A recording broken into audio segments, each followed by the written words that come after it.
نبي عظيم خلقه الخلق الذي له عظم الرحمن في سيد الكتب.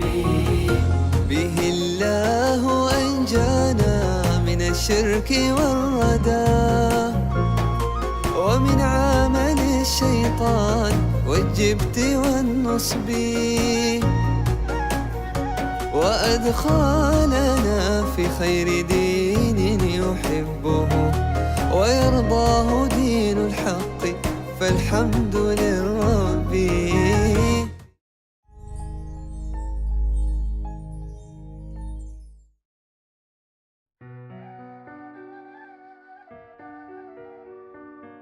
كان عليه الصلاة والسلام يغلب عليه السكينة في كل شيء، قلبه مليء بالطمأنينة، الله أنزل السكينة على قلبه ويظهر ذلك في حركاته عليه الصلاة والسلام.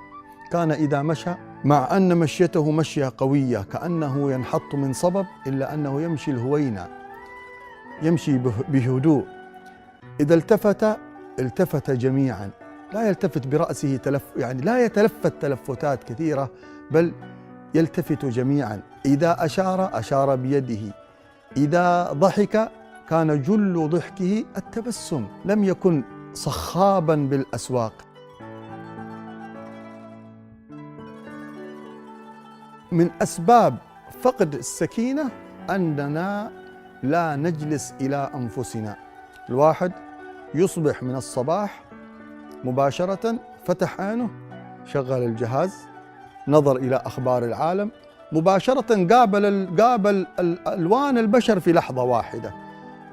الوقت هذا الإنسان يقول أصبحنا وأصبح الملك لله، يتوضأ، يصلي ركعتين، يهدأ، يفطر، يتكلم مع أهله، يخرج إلى السيارة، ضجة في الشوارع، يريد أن يدرك، يريد يسرع، يدخل على هذا، يضرب البور السيارة على هذا، يمشي في العمل، إشكالات، يدخل السوق مليء بالبضائع والأشكال والألوان، وهو متلفت بعينه هنا.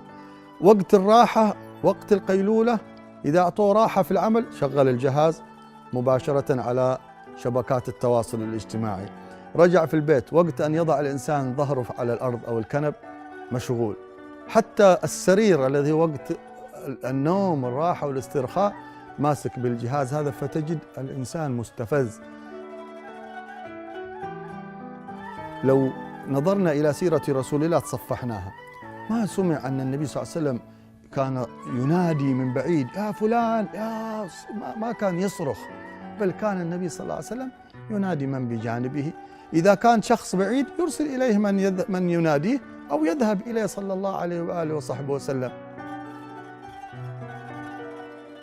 في الأزمان السابقة أسباب السكينة والوقار متوفرة. إذا جاء الليل سكن الناس رغما عن أنوفهم، الحياة الطبيعية كانت تسوق الناس. اليوم هناك انقلاب في الطبيعة، لهذا نحن في حاجة إلى قرار. يعني السكينة اليوم صارت تحتاج إلى قرار، تحتاج إلى جهد. كل خلق يحتاج الإنسان أن يتسبب له. العلم بالتعلم، والحلم بالتحلم كما قال النبي صلى الله عليه وسلم، السكينة بالتسكن، الوقار بالتوقر. كل خلق يستطيع الإنسان أن يسعى إليه.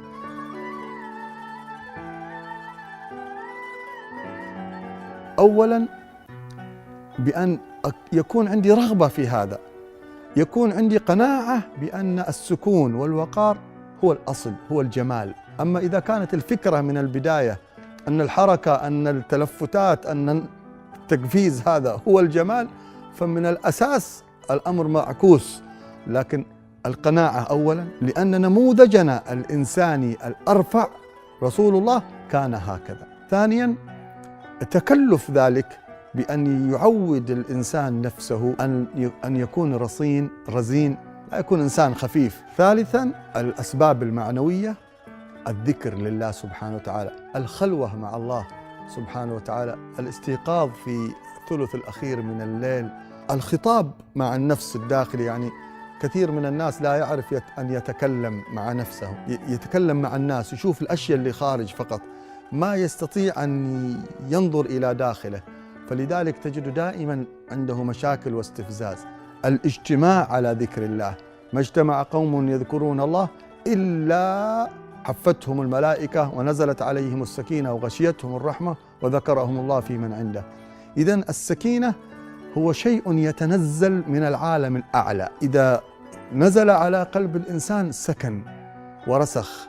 لذلك الذي يقوم بالليل في هدوء، في وقت السكون، في وقت طمأنينة، فيذكر الله سبحانه وتعالى، يصبح وهو مثل الجبل الراسخ الراسي، لا يهتز، لا يتأثر، لا يتكدر. الشياطين لها أثر في الاستفزاز، لأن الله سبحانه وتعالى أخبر عن أن من فعل الشياطين الاستفزاز. استفزز من استطعت منهم بصوتك. الشيطان يحب أن الإنسان يكون دائما مستفز. ليش؟ لأن الإنسان في حالة الحركة ما يشوف، لا يرى، لكن في حالة السكون يستطيع أن يميز الأشياء ويضع كل شيء في محله. لما خرج رسول الله من عرفة متوجها إلى مزدلفة، اليوم خروج الناس اليوم من عرفة إلى مزدلفة مشهد ومنظر تستغرب أن هؤلاء كانوا قبل قليل في عبادة وفي تجلي من شدة الضجيج والصياح والاستفزاز. رسول الله لما خرج من عرفة سمع زجرا، أي أن بعض الصحابة مستعجل يحرك الخيل يحرك الإبل، فقال صلى الله عليه وسلم: أيها الناس عليكم بالسكينة، فليس البر بالإيضاع. يعني الاستعجال لا يرفعكم درجات، لا يزيدك حسنات أنك توصل قبل صاحبك. الأصل السكينة. أعظم العبادات، أهم العبادات وهي الصلاة، قال لنا النبي صلى الله عليه وسلم: إذا سمعتم الإقامة فأتوا إلى الصلاة وعليكم بالسكينة، فما أدركتم فصلوا وما فاتكم فأتموا. تجد الإنسان في محل السكينة ومحل المسجد الذي هو مصدر من مصادر السكينة، يدخل يسرع يجري يريد أن يلحق الصلاة. فإذا كانت الصلاة وإدراك الركعة مع الإمام لشرفها وعظمتها، استحب رسول الله عليها السكينة، أن السكينة أفضل من أن تلحق الركعة.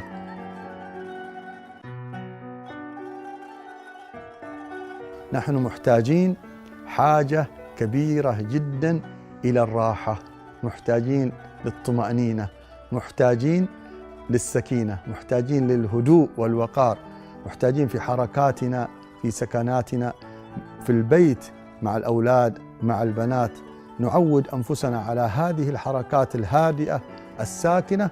محتاجين حاجة كبيرة لاتباع حبيبنا صلى الله عليه وآله وسلم في حركاته وفي سكناته، مستمدين أنوارا. قل إن كنتم تحبون الله فاتبعوني يحببكم الله. رسول أمين هاشمي معظم، وسيد من ياتي ومن مر في الحقب، رحيم براه الله للخلق رحمة، وأرسله داع إلى الفوز والقرب. نبي عظيم خلقه الخلق الذي له عظم الرحمن في سيد الكتب. عليك سلام الله محرك الحدا، قلوبا إلى مغناك بالشوق والحب، وصلى عليك الله.